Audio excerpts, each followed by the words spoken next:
Hey guys, hey Street Voice. I'm here with Chris Dyer, an incredible psychedelic artist. Hey Chris. Um, Hey, how you doing, Linda? I'm well. Like we said, I'm a little bit tired today, but I'm very excited to see you and talk about your new book and your art and your travels and how it all kind of relates to the Haight Ashbury Haight Street Voice, a place for you to sort of voice your, where you're at in the world. I know you just got back from a tour too, so maybe tell me a little bit about that. You were gone for 10 days, I think.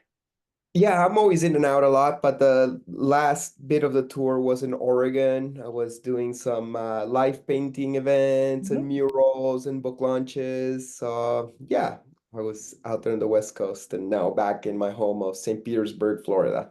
Oh, you're in Florida. Oh, here I am thinking you were either. I know you're Peruvian by way of Montreal, correct? Yeah, I grew up in Peru, in Lima, and I lived in Montreal the last 21 years, but I Yeah. recently moved to the States. Yeah. I have to say, I'm sorry, I'm looking for a backdrop here. I had it lined up, and of course it's hiding.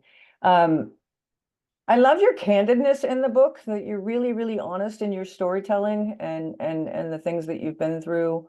And I think, God dang it, sorry, I had it all queued up. Sorry, hon. Um, but I love the fact that you allow yourself to be really vulnerable in the book. And if you could speak to that a little bit, was it the healing that comes from you doing your art, that the essence of that?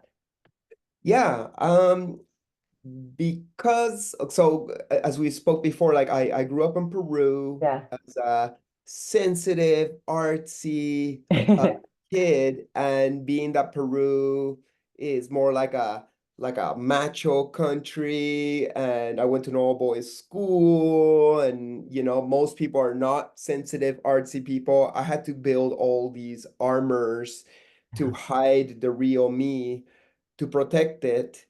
And then, you know, those armors, were all these negative defense mechanisms that made me hit a wall. I go into it more in my first book that came out like 2011. Yeah. And so I started my path on the positive side of things. And I don't know, it's been decades. Plant medicines Yeah. is something that I've gotten more deep Yeah. into this second book, and that plant medicines are just kind of like being like, don't be afraid of being yourself. And I'm always myself to some degree, for good and for bad, but there's also like like as humans, we're all supposed to be like great and perfect and Huh. winning at every turn, but it ain't reality. We have ups and downs, and we have, you know, bad times, and we lose Yeah. and we make mistakes and we suck many times. Uh, Yeah, we fall flat on our faces and our asses sometimes, and totally. And yeah. we can like hide it and pretend that everything's fine and that we're cool, but then you're just living a lie. So more and more I've tried to be like, hey, here I am, good and bad. Here's some wins, here's some losses. But really that's what helps me like connect with my followers, because they're like also like struggling and hurting inside. I think we all are. So when I'm sharing also like my down points and my mistakes and my and the problems in life, and being like, okay, but I try to be chill with it and try to move forward. And this is what I do, like usually traveling and art and work to come out of it with some honor, hopefully, and make things come back to the positive. I think like the viewer of the artwork or the reader of the story can relate and be like, oh, maybe I got a chance too to Yeah. do some work and be okay with myself. I think the ultimate goal is just to love ourselves no matter where we're at. Yeah, I mean, it's funny you say that because that was in my own personal world. It's hard not to be, especially when you're your own business, and to not get tired and to not get, like where do you end in the work, the business and all of that. It's a struggle. And I think that the work you're doing and allowing yourself to be vulnerable is a big part of it. Um, but it's scary too, because you got to go out in the world and be, you know what I mean? You got to, like you said, you got to have your I don't want to say force field, but protection, I guess it is, right? You know? Right. I guess like we all gotta decide what's our level of comfortness. Once Mhm. again, there's no like right level of vulnerability or like, you know, or perfection or whatever. I think at the end of the day, it's about your relationship with yourself.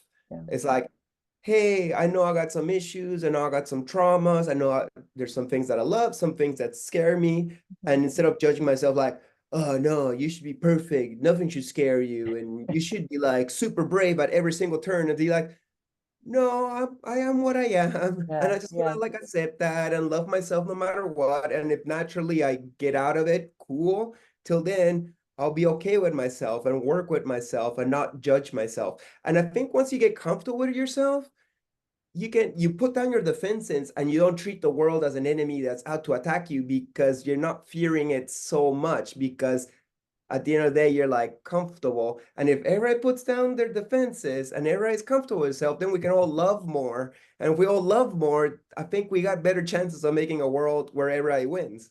Yeah. How is it when you're, because I know you do live painting, you've got your Positive Creations brand. I mean, what don't you have, dude? I mean, it's like my notes, it's like, holy moly, what has this guy not done? It's beautiful. Oh, and I also wanted to speak to you real quick. It's Thursday is the summer solstice and Friday is a full moon. So I'm really glad that we're connecting this week because, you know, it's been a long time coming, and your book certainly speaks to those elements, even to the point of the name of the alien ash. That I love that story, that you have a different part of you that is part alien or something like that. And so I was going to relate that. I'm rambling, but that's okay. Is hyper local with a global perspective is what Hate Street Voice is. So it means the essence of the 60s, what was happening in the 60s, and being kind to each other and being creative, you know, exploring our minds and all of that, the psychedelic stuff. It's like you not only are a global traveler, so this is kind of my first real global interview, really, because I love the fact that you have the, you know, planet Earth all over you. But to the point of even beyond here is the alien stuff that you say helps you. There's a part of your mind or something, but something like that, or another piece of you that you can relate to. Yeah, Well, the alien thing was character. relayed to me recently by a psychic. Well, different psychics have told me that I've been told I got many past lives for a long time, but even before that, I also had alien lives. Lyran and even Pleiadian. That particular painting was Pleiadian, and I was told that was my last life as a non-human before being like, okay, I'm gonna go out there and be a human. And I was told, okay, we could put you like, because like what's happening in humanity right now, it's like the best clusterfuck of energies where like we either ascend and like awaken God in ourselves or self-destruct. It's like the best show in town and we're at season finale. So whatever matrix gave me the choice to incarnate as a human is like, hey, we could just put you like at the last lifetime with a bunch of memories from human experiences, or you can live a bunch of human lives, but that brings trauma and you're going to be carrying a bunch of baggage by the season finale. And that Pleiadian being was like, fuck yeah, let's do the whole human experience. So here I am, like hurting and traumatized, just like hopefully doing my last human life and trying to like do my part for the ascension of humanity. May it be just some humble offerings, like, you know, passing on a happy word or smile or some art or a book. I know I'm just here to serve and help raise the vibe as you and so many people. Yeah, and the book is so beautiful. How long did it take you to do this book? Behind me. I started it in 2020 when I got stuck in Peru. I was like, I think I got enough for a new book. So I started uh, uh, putting it together on Photoshop. But the ending of the book kind of sucked at that point. It's like, oh, I don't want the book to end with like I got stuck in Peru and I broke up with my fiance, Five and months with your parents. yeah, no, a bunch of shit happened after that. So I was Oh, like, okay, I'm not ending the book. For years, I was like, okay, I'm not ending the book now. And finally now, 2023 is like, man, this year's been a good year. I'm feeling good. I moved to a new place. I got a new relationship. I'm like, I think this is a good time to finish the book. Okay, finish the book before shit gets shitty again. So, oh my God, that's so funny. so, So so when you do, I yeah. Go ahead. Yeah, so I finished it this last winter, did some final paintings Mm. to wrap it up, and worked with the publisher to put it out, and now I'm gonna tour all year to spread it around. Yeah, yeah, yeah, yeah. In fact, you're coming here. I think I mentioned it's Ron Turner of Last Gasp Comic and his son Colin who printed this beautiful book. And Yeah. he's a San Francisco guy. I interviewed Ron, God bless him with all the cool comics and all that, that he's been doing for forever. Yeah, So he's a legend. I'm yeah, so honored to be doing this book with Last Gasp. yeah. I've been going to SF since 2001, and I used to manage a skateboard company from San Francisco called Creation Skateboard. So I would go there every summer and connect with the skate scene. And through that, I've met different artists, and through that, I met Last Gasp. I've already got 2 coloring books with them, so I'd always That's cool. visit them and check out that little museum they got there on Florida Street. And Yep. now there's like Super 7 toy company that's also in the same building, and I'm a big toy collector.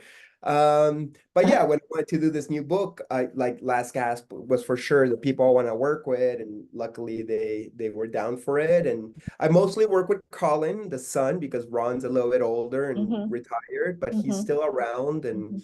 yeah, super stoked to be back in SF Yeah, soon. and your date is on, we're not wrapping it up, but your date is August 2nd, I believe, at the Psychedelic SF Gallery, correct? Uh, August 3rd. Oh, it's the 3rd. Okay, excuse me. Yeah, I'll edit that out. August 3rd, which is a Saturday. And yeah, you and I met at the Psychedelic SF Gallery last year, and I think you were on your 2023 mural tour. And yeah, totally. you and Pauline were just hanging out with Magic Mike, and I like rolled by because I just got off work and sat down with y'all. And she and I started talking about cats immediately, and Uh-huh. it was just such a cool groove. And what is the essence of the hate? What does it feel like to you there? Do you, just to bring it to the Hate Street voice and clearly there's a psychedelic connection, but can you just speak a little bit about the hate? Well, it's probably like the hippiest street in the world. Uh, so much history. And every time I go to SF, I will go there. Mostly because Amoeba is on there and I'm a record collector. Yeah, And yeah, I love going there. Now the prices at Amoeba gotten a little bit, they're gone high as all record stores, but back in the day you could go there and find amazing records in the dollar bin because so many cool rock and roll bands have been from SF yeah, California, and like hippies collected, so like even the dollar bin would have like gold. Now it's a little bit less, but I still like to go and find like books and just the event posters on the wall itself. It's like a museum. Now they got that new section with the DVDs. Anyways, I'm like yeah. doing so much No, that's promotion great. for We Amoeba love that Amoeba. We love you. They advertise with me. I love those guys. yeah, Joking. yeah. No, Yeah. they're great. They're amazing. I also like to go to the Berkeley location. I'm a record collector, I'm a toy collector, I'm a DVD collector. So like when I go to SF, I'm like, ooh, let's go to the cool stores. There was also like there's always cool toy stores and hippie Yeah. stores and thrift stores, and you go all the way up past the stores and go uphill, and that's cool too. Like, and of course, I always try to like go and visit the Grateful Dead house, and that's like, just because like you can, it's a block away, and be like, okay, let's go and stand in front of it, and nice restaurants too. So yeah, and of course it's right next to like the park, Yeah. and that's a really nice walk too. So I definitely always try to go to Haight, and yeah, lots of hippies. There are. Well, we Different love times having, throughout the years. yeah. See, I lived here in 1982 when I went to SF State and became a journalist, and then said enough with the hippie thing and moved to New York for 8 years Mhm. just to get a little more grit. But I Yeah. still, to this, I mean, I live a block away from the hate, and I work on, it's the importance of community, and I never would have thought in a million years that I would grow up to say I love my community. I thought it was very independent, like I'm just going to do this and do that and do my own thing. But the importance of community is just like more than ever now. Your paintings, when you go on these tours, it must be a warm and fuzzy that you're working with these people. And the music thing too that you're involved in. Music's very inherent in your work. Is that correct? Or do you feel that? Yeah, I love musicians. I Um, love all creators. For me, my art's like, yeah, like my art could be like, oh, it's about the art. But for me, Mm. the art is kind of like the bubblegum wrapper around the candy that I'm trying to sell. And the candy is more like the consciousness. That's not just my consciousness, but the consciousness of everybody, which is a unified field of love. And I'm trying to connect with that. And I'm trying to find other people who are trying to connect to the love and the creativity. And my art's kind of like I'm throwing my fishing rod and the art's at the end of it. And it's like, oh, who's gonna be attracted to it? Who's gonna bite? And then I find my tribe, and then I hear their music's like, ooh, you know what's up too. And then we all find each other with our expressions. In your case, it's your magazine. And actually, you might remember meeting me at San Francisco Psychedelic SF Gallery, but I remember meeting you before because Oh, I went to your gallery where Stanley Mouse oh yeah, was. 1506. Yeah, Yeah, 15068. Yeah. you were there bringing magazines or something, and I was just like inquiring, like, ooh, what is it to get like a, like a be artist in residence here? Like, this is so cool. The Stanley Mouse just had a show, and like I was investigating, what's the possibilities of doing art in SF, which has always been like, something attractive to every artist. Oh yeah. Yeah. Yeah. Well, we want your stuff up here. That's 1506. We'll have to talk to them. So okay, so there's the hate. So let's see, hyper local. Oh, I wanted to say that I'm working with Dr. David E. Smith, who founded the Haight-Ashbury Free Clinic in 1967 for free Okay. healthcare. Healthcare is a right, not a privilege. He made up that whole thing. But he's just starting, he's 86 now, I believe, and he's doing the Haight-Ashbury Psychedelic Center. Oh, And wow. I'm working with him, which is working with the UCSF doctors. They're doing psychedelic induced psychotherapy in a very, a very controlled, but it's 100% working for PTSD and for all of these things. I'm sure you're clear on all of that, but let's just talk a little bit about psychedelics and the healing power, and maybe just a little bit of I know you've done a couple of ayahuasca rituals, right? Yeah. And I mean, clearly psychedelics are a big role in your journey. Um, Yeah, like psychedelics or Aya. yeah. Yeah, I also work with others, but Aya's like my main mistress. Mm. It's like taking the car to the garage, and she just straightens me up, cracks my back, puts me back in good shape or good enough, and then I can go and do my work. I try not to use her as a ghostwriter and be like, "Oh, I got nothing to offer. Hey, psychedelic world, can you give me something to paint or write about? Because I got nothing." No, like I got lots, but I got lots of a lot. I Yeah. could bring in my whole humanness to influence it, or maybe my negative things or insecurities to run the car of Chris.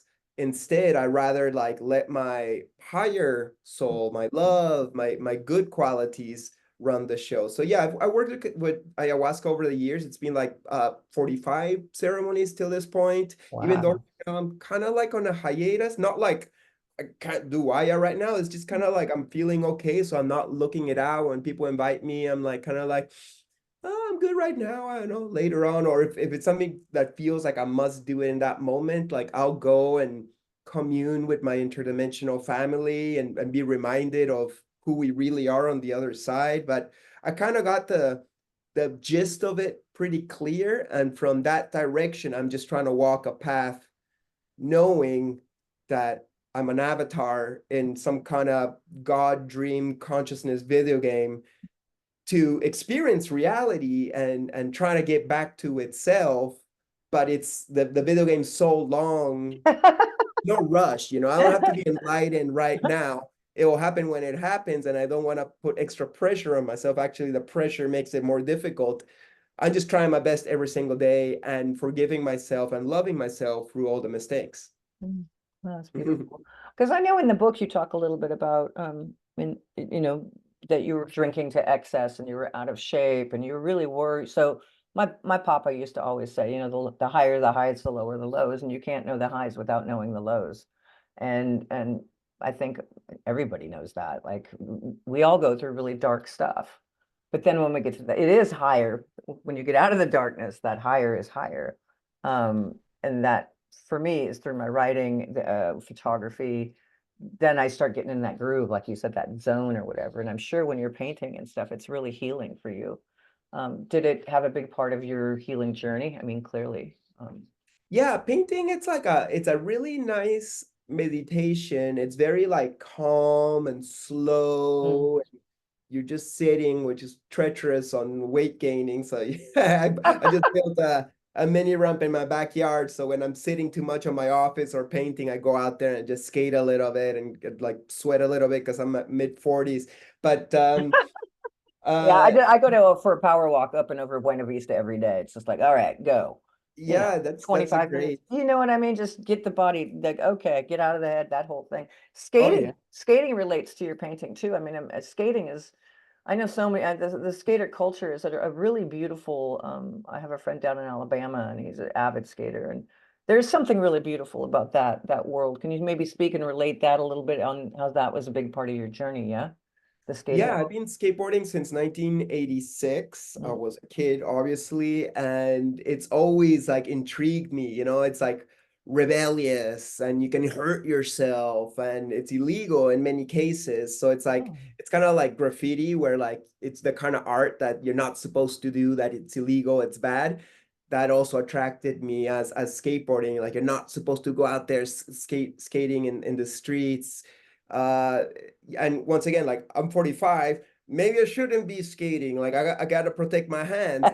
But still, I'm like, no, I love to do it, and I'll bang myself, and I don't care because there's just something about like just sipping around and expressing yourself. It's like an art form, and I can do it all by myself. I don't need an audience. I don't need a team. It's just me and my board, and it's pretty, once the ramp's built and I got my board, it's pretty much free every time you do it. It's not like snowboarding that I gotta pay my ticket every time or Yeah. etc. So I really love it. I love the culture. It's, once again, it's a spiritual meditation for me. As is painting. You're asking about painting right Yeah. before. Like Yeah. for me, painting is like, it's a relaxed, calm activity, but it's also a way to reflect myself, aspects of myself, both good and bad, as a mirror for me to get my energy out and be honest with myself. And I paint for myself. My paintings are for me. And actually, I sell less and less. I'd rather not sell my paintings if I can avoid it. Hmm. So I make it very Oh. difficult to sell my paintings, but I love sharing them. I love to do a show, and I like people seeing it, and then I like to take them back home and put in my own walls. Love that. But murals is different. Murals, I can do it in a day and it's all you, and I'll never see it anymore. And it's big, huge, and fun. And they open up portals all around the world. And that's a totally different kind of painting. That's more physical. That's like up and down and up the street. It's like I gotta bend down. That's why I need my knees to be in good shape. Yeah, Stretch in man. the Fuck yeah. morning. So it's like Yeah. a physical activity kind of Mhm. situation, and it's just like a big energy blast, and I enjoy creating these portals into different dimensions that hopefully bring in positive energy I into just this this whatever. this one blows my mind, dude. It's so beautiful. I just Oh, immediately I'm just like it's like a visual massage. It's just so thank you so much. That was a truck container I painted in middle of nowhere in the state of Maine. It was for like a dispensary. I paint a lot for weed people, for dispensaries and hmm farms and hmm brands. Yeah, those are the people. beautiful. I mean, they must be like they are your little babies, really, aren't they? You know? Yeah, totally. Like all my art's my children. Yeah. The paintings that take me months to do, I kind of like fall in love with them, and that's why I want to keep them. The murals is more like from the beginning, I know it's like, okay, I'm not bringing this truck container back home. It's a service for the brother or sister that hired me, and I'm okay with it. And here's my energy, and it's all yours. Thank you for honoring me and helping me pay my mortgage. How often do you go down to Peru? I was just kind of thinking of you in Florida, which I've never been to Florida, but is Peru on your map a lot, or is that like, Yeah, my parents still live there. yeah, So they got land and they bought me an apartment. Well, they built me an apartment uh, on their land. So I got a full furnished apartment in Peru, and I try to uh, go when possible. Right now, I haven't been able to go last year or this year because I'm working on my green card. Until I get my green card, I can't leave the country, because if I leave and then I try to get back in, and at customs they get difficult on me, and they like, oh, you didn't do this or that correctly. Yeah. Then all of a sudden the house with all my stuff, can't access it for 5 or 10 years. That'd be annoying. Yeah. Yeah. More than annoying. Yeah. Yeah, or it would force me to just travel the world and be accepting permanence. I mean, Which you have I gotta traveled do so eventually. it's mind-blowing the places. I only wrote a few of them down, but like India, Thailand, Jamaica, Hungary, I mean, a zillion other places, man. So that's just in you. You clearly love to travel, but Yeah, yeah, that started more like in my early 20s when I yeah. went hippie. Before Did you say going, when you went hippie? yeah, before being a hippie, I was more of a metalhead. I was a punk. I was a kid of Oh, the 90s. So I was like Vans Warped Tour, and just like really aggressive kind of skater kid. And that's when I was more of a drunk and negative. And then I went tree planting, and through tree planting, I discovered like, oh my God, spirituality is not a religion. It's like just essence that's in religion, but also everything else. And then I'm like, and through tree planting, I met hippies, and I was like, oh, hippies are not lame, they're cool. And then I was like, oh, and they're talking about traveling. So then I started hitchhiking around Canada, and then hitchhiking down to Mexico and Hawaii. And then once I actually started making money, I was like, I want to see the whole world. And then I started traveling. And then once my art career happened, I got invited to go all over the world. So thus I went, and the world's been my oyster. I've gone to over 45 different countries, and I love the cultural exchange of like, I see what culture they got, and then I paint them a mural and leave my culture there to, exchange the vibes. So yeah, it's so fun. it's got to be a high. I mean, that's just so beautiful. It's really living your most truthful life, and really, like, I feel very blessed with my magazine. Am I rolling in the dough? No, but I mean, is it growing? Yes. Do I love it? Am I scared of it? Yeah, it terrifies me every time I'm on deadline. It's like, and then it happens. You know how that goes. Like, Yeah. how is this going to come together? I have no fucking idea. And then all of a sudden it comes together on it's I just have to show up. I have to be present for it. And I Yeah, think, well, good yeah. job doing your offering. That's so cool. But it's really beautiful to see somebody living, so honestly. And I do love your vulnerability in your book. I think I already alluded to that, but it's refreshing that If you I'm not vulnerable, I feel like I'm just kind of like faking it. And like, what's the objective? Like, who doesn't suffer? And if I'm doing a book that's like reflecting, it's biographical. It only starts from like, since it's the second book, it's like from 2011 on, but like pretty much starts with my divorce, and that was hard. And I felt like a bad husband, mm, because like all of a sudden my art career was happening, and that's what I wanted. mm, But at the same time, my wife was sick and suffering, and I was not there for her. But then I was like conflicted. It's like, what, am I not supposed to be this artist that travels the world spreading love and joy? Like, so like I was losing either way. So we just had to like come to like, an agreement. It's like, okay, this is not going to work out. And we stayed as friends. And now we talk every now and then. She's one of my best friends, and she's got a partner that stays home, which is what she needs. And so I haven't lost the love for my ex-wife, Valerie, but that's only the first chapter. After that, there's like, more heartbreaks and but it's really, really beautiful. I really commend you. It really, the book really moved me, because I think there's just a lot of people that aren't willing to be that real, and show that part of themselves, and they got to be cool, and they got to be, I'm an artist, or even the skater, like, I'm a tough skater dude, or whatever the attitude is, you know. yeah, well, I think we all just kind of gotta like drop the bullshit. Not that being cool is bad. Like, I'm cool, but I'll be cool even when I suck. Like, like, we're all cool. Even a nerd is cool. Like, what is cool? We're all just Funny. cool because everything's beautiful, and everything's an expression of God through a different fractal physical reality. Like, everything's beautiful in its own way. Even the negative people, they're a character in a fucking video game, and we Yeah. need those negative creepazoids people to like spice it up and make it interesting. I don't know. It's,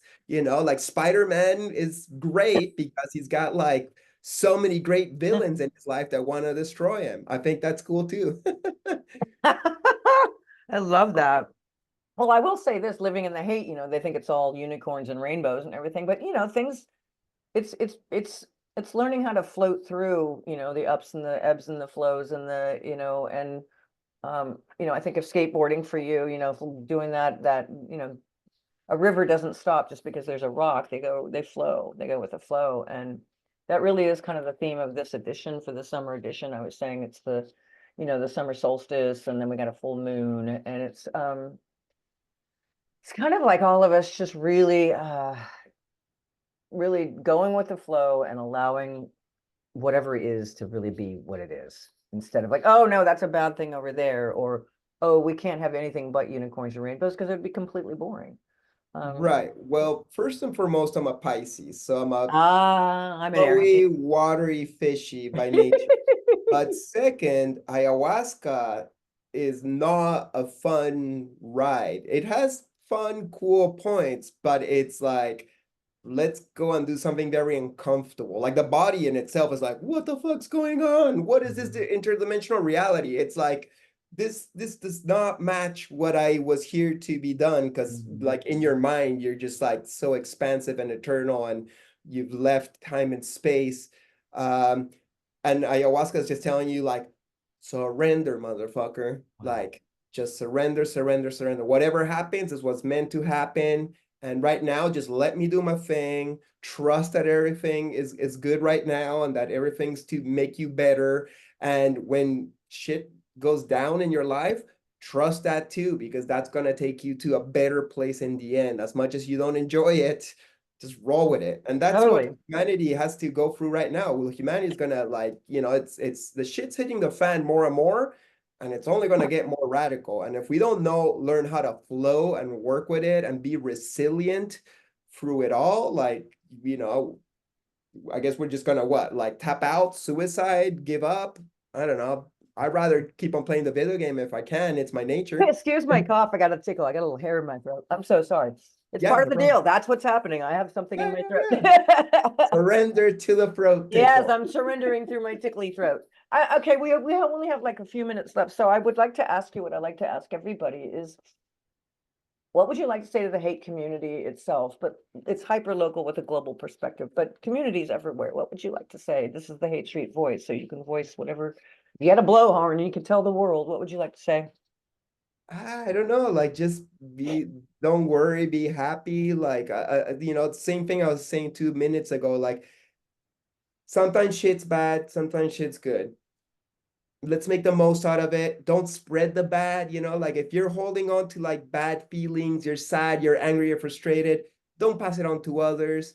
If anything, because you don't want to suffer, maybe you can't remove the suffering from yourself, but how about we remove the suffering from others just by being nice, kind, helpful, whatever we can do. And maybe others will do the same for us. And then if we all just pass around the good vibes, the kindness, the healing, the compassion, the support, then it's a more tolerable world. Yeah. But there will always be like hard times. So let's try to be easier with each other and let each other be, and not be like, you gotta be like me. It's like, yeah, enough fights and enough division. Let's try to like have compassion. Yeah. I guess that's what I would say. Thank you, babe. And we'll see you August 3rd, Saturday, Yeah. August 3rd at the Psychedelic SF Gallery. I really look forward to it. And hopefully Pauline's coming too. Paulina? Paulina will be there Yay. in Okay, San cool. Francisco. Yeah, Cool. I well, look forward to it. yeah, I think we're gonna have some blotter prints releases also. It's gonna be a good time. Yeah. So Right. big ups to the San Francisco community. I love you. I've always loved San Francisco. I've always, wanted to live there till it got too expensive for my Yeah. price range. Yeah. But yeah, I'll always visit. So I'll see. Well, you definitely are. Look at what's this behind me. I mean, you are the hate. I mean, there's a direct correlation here, Yeah, they got Yeah. their portals there too. So Yeah, I'll yeah, yeah. order there. And Yeah, I love the whole Grateful Dead community that lives around there. I'll be going to Vegas to the Sphere on July 4th. Nice. Yeah, I I did want to the hear about that. I can't wait to talk to you about that because I haven't gotten in yet. I haven't, I'm busy with the magazine, but yeah, it's supposed to be so trippy. I've been told, it looks amazing, and how do you feel? Yeah, go ahead.